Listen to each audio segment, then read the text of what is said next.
Bem, nós já tivemos a proclamação do capítulo 24 do Evangelho segundo Mateus, versículos de 29 a 50, e já fizemos também uma discussão prévia nas salas durante 30 minutos. Agora, então, nós teremos uma explicação desse trecho do Evangelho, que será feito pela Bogna. Por favor, Bogna, pode compartilhar. Pois não.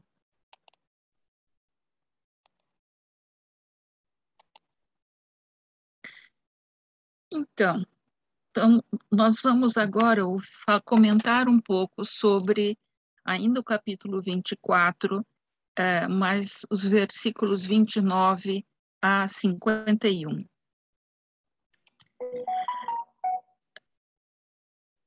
Ups. O que eu estou fazendo? Clica em cima.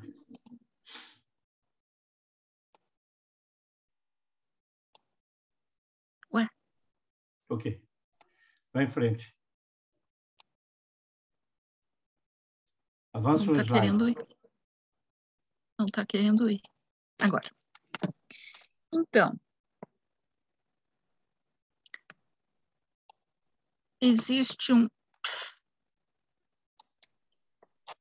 Eu estou querendo tirar uma coisa daqui, não consigo. Vocês estão vendo essas pessoas aqui? Estamos. Ah. Podem ir em frente. Bom, isso não está atrapalhando? Não. Bom, enfim. A vinda inesperada do Filho de Deus. Então, o que nós temos? No Evangelho se diz, logo depois da tribulação daqueles dias, escurecer-se-á o sol, a lua não dará sua luz, as estrelas cairão do céu e as potestades do céu serão abaladas. Então aparecerá o sinal do Filho do Homem no céu, todas as tribos da terra chorarão. Então, imagens de catástrofes cósmicas destacaram a magnitude da destruição de Jerusalém que estava por vir. Representações do caos e de desordem celestial são usadas pelos profetas do Antigo Testamento para predizer a queda dos reinos pagãos. Jesus redireciona essas expressões para a própria Jerusalém. O reino de Israel da antiga aliança será devastado por ter se corrompido desde dentro, como se dá com os reinos pagãos e ter rejeitado Jesus. Essa parte do Evangelho aborda a vinda do Filho do Homem, em todo o seu brilho e glória. É uma parte cheia de simbolismo e tem sido muitas vezes usada principalmente pelas igrejas evangélicas. Na verdade, é uma narrativa alegórica com a finalidade de nos alertar para sermos sempre vigilantes, ou seja, estarmos sempre vivendo o Evangelho. A nuvem simboliza a igreja e, diante do brilho do Filho do Homem, todos os corpos celestes ficarão apagados. Sob luz 7 vezes mais forte, isso é infinitamente mais forte. O sinal do céu, visível no mundo inteiro, é a cruz. Outra interpretação para o fato de o Filho do Homem voltar sobre uma nuvem é: a nuvem faz-se presente todas as vezes em que Jesus é exaltado. Quando foi batizado por João Batista no Jordão, antes de iniciar sua vida pública, ouviu-se uma voz que dizia: "Esse é meu filho muito amado, no qual pus toda a minha complacência."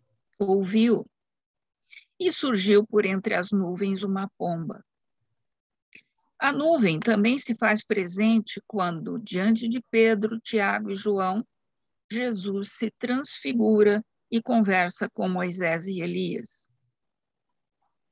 Outra vez em que ela aparece é quando Jesus, diante dos apóstolos, se eleva aos céus, depois de haver ressuscitado dos mortos e ter aparecido várias vezes a várias pessoas.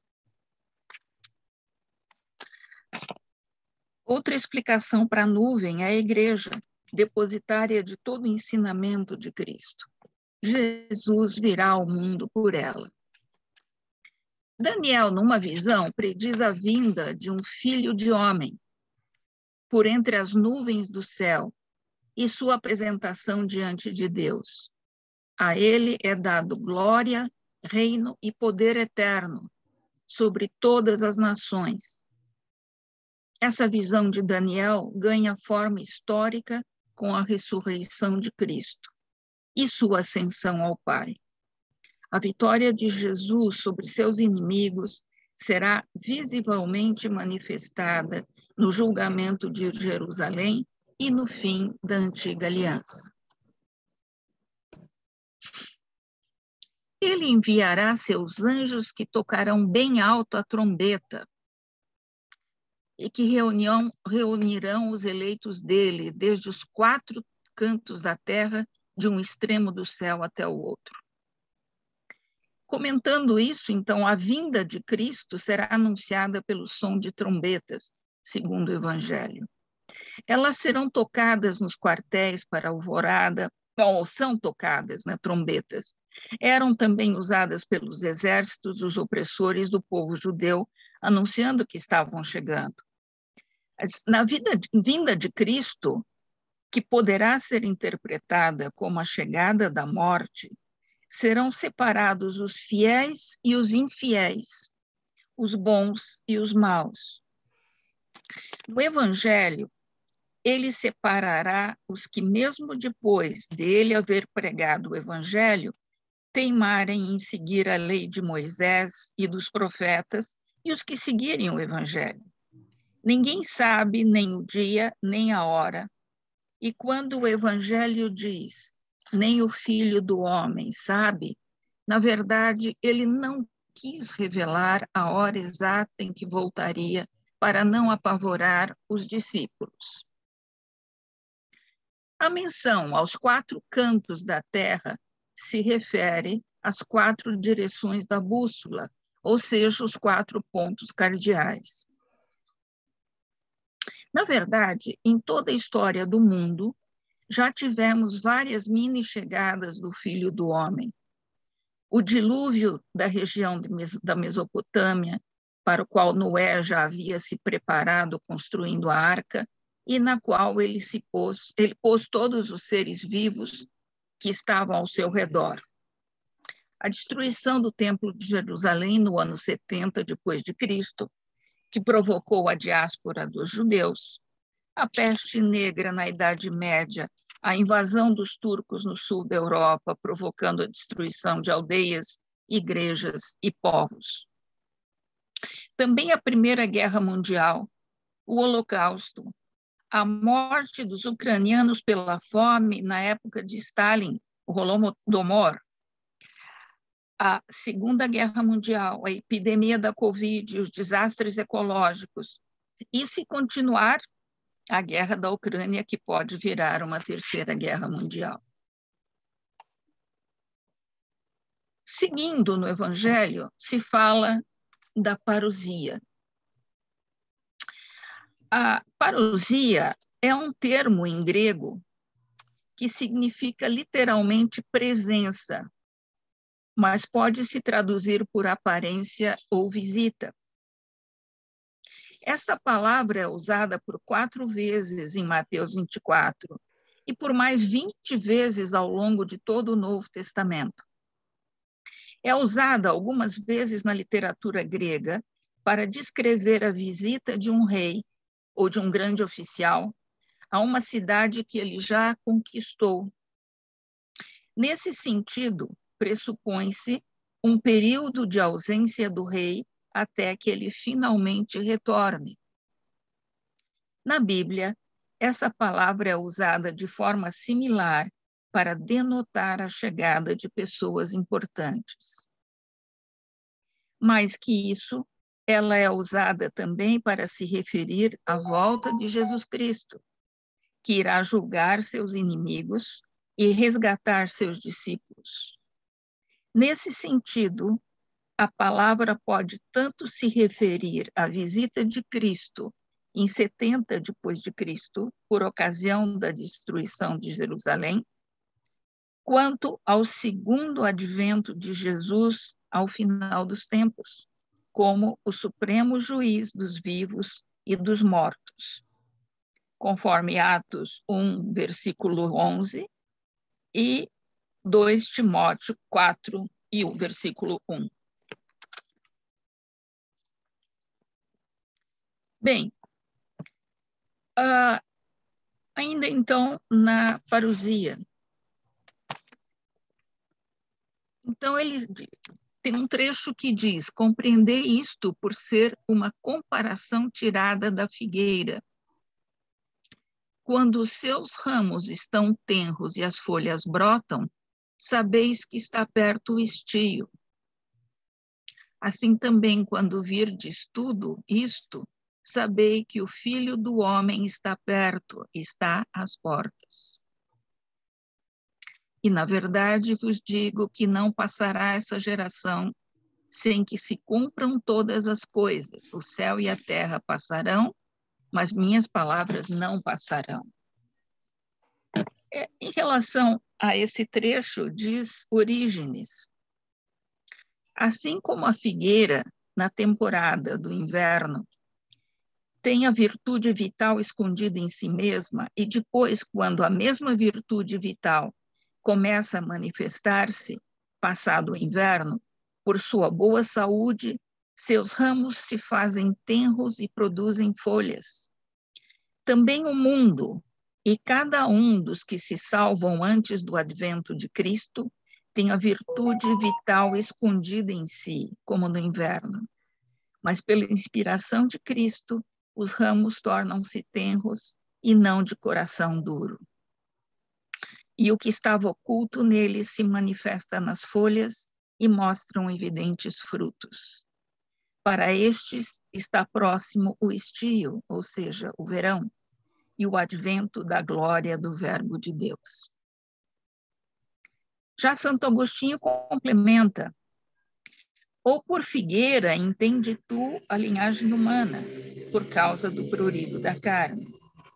Quando teus ramos estiverem tenros, isto é, quando os filhos dos homens chegarem a produzir, pela fé de Cristo, frutos espirituais, e brilhar neles a honra de serem adotados como filhos de Deus. Voltando a Orígenes, todavia, a geração da igreja passará algum tempo neste século para que herde o futuro. Assim que aconteçam todas essas coisas, não passará. Quando, no entanto, acontecerem, passará não apenas a terra, mas também o céu. Por isso, segue dizendo o céu e a terra.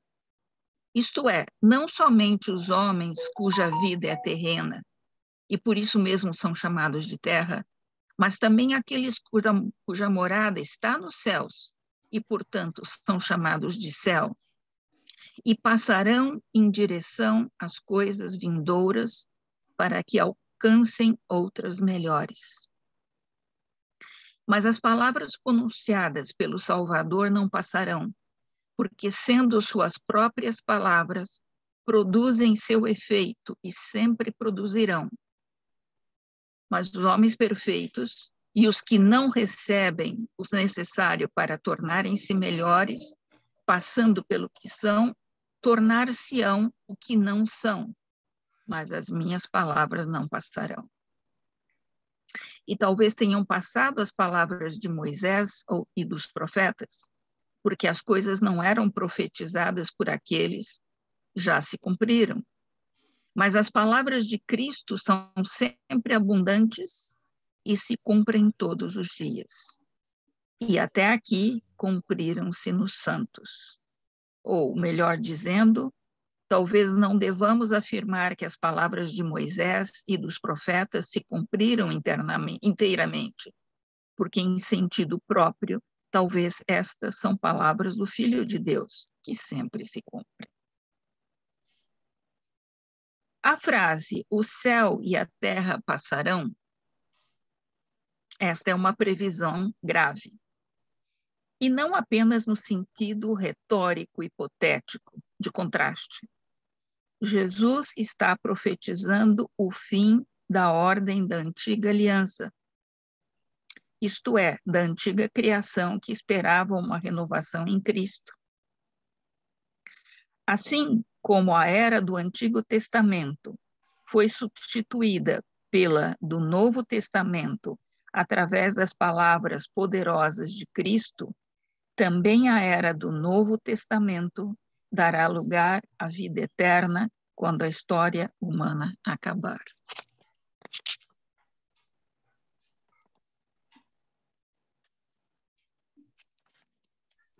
E esse trecho agora fala da questão, digamos, de que ninguém sabe qual é o dia, qual é a hora.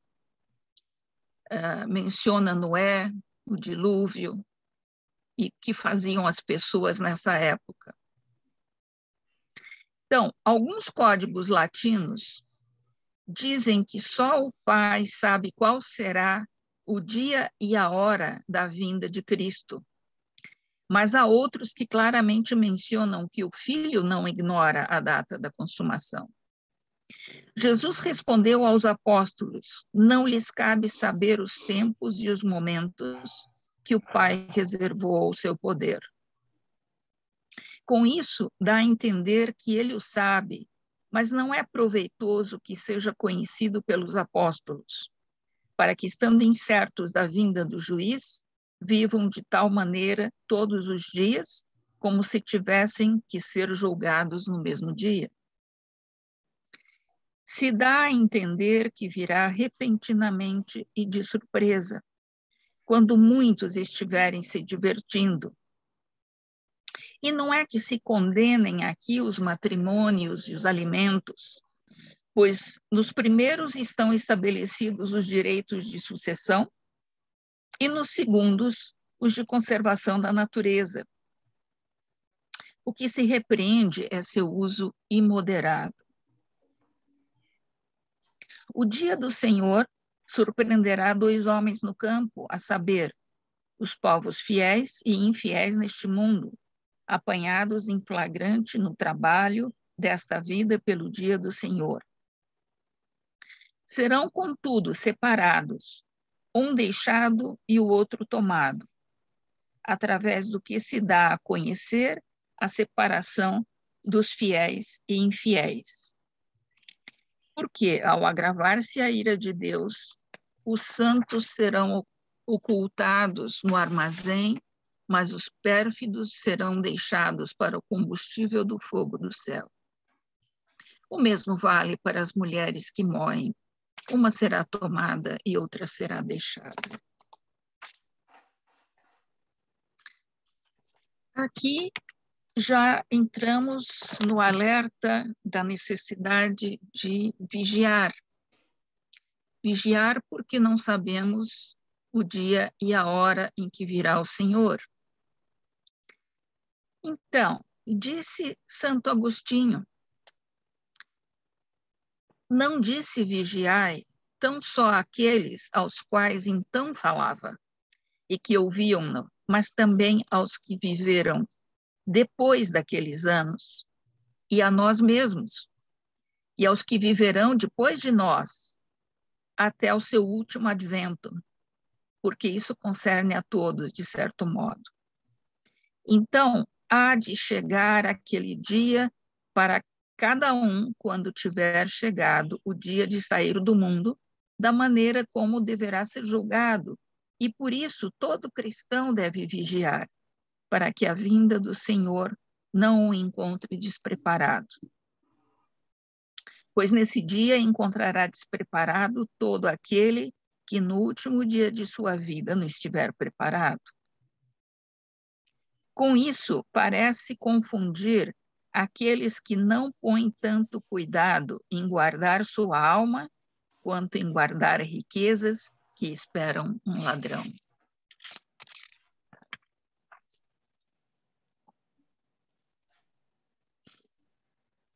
Esse trecho é exortação à vigilância, um pouco além, de novo, né? Falando da questão do servo fiel ou do infiel. Então, quando disse Virá o Senhor daquele servo no dia em que não o espera, na hora que não sabe. Disse-o para que saibam que quando menos esperarem, então virá o Senhor, e adverte os administradores a terem vigilância e cuidado. Por outro lado, quando disse, e o cortará em dois, não se há de entender que parti-lo-á com a espada, mas o separará da comunhão dos santos. A próxima vinda de Cristo irá congregar vivos e mortos. E na frase, o céu e a terra passarão, mas minhas palavras não passarão, o evangelho é para a vida inteira e para a vida eterna. Como não sabemos nem o dia nem a hora, é bom que estejamos preparados, sejamos prudentes, pensemos no próximo. Os príncipes deste mundo, os governantes, usem seus cargos para bem administrar as coisas públicas. Os bispos, padres, religiosos, administrem bem os bens da igreja em favor dos fiéis e das pessoas necessitadas, que não desprezem o evangelho que pregam e não façam coisas vulgares. Os discípulos devem estar sempre atentos para a segunda vinda de Cristo e ao final dos tempos. É necessário estar vigilante na fé e realização de boas obras para adentrar a vida eterna com Cristo. Cuidado com os falsos profetas, cuidado com os anticristos e perseverança até o fim.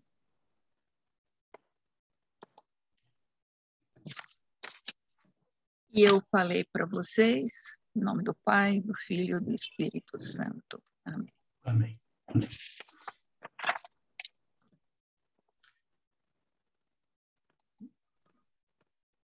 Bem, agora então nós iremos para a nossa terceira sala, onde faremos mais uma vez a reflexão sobre esse trecho do Evangelho, só que agora mudando o enfoque.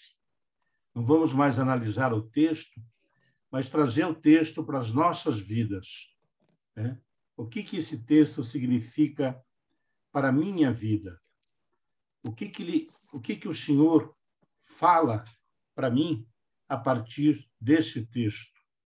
E que resposta eu vou dar ao Senhor a partir do que Ele me propôs neste texto? Então, teremos mais 30 minutinhos e depois retornaremos para esta sala principal.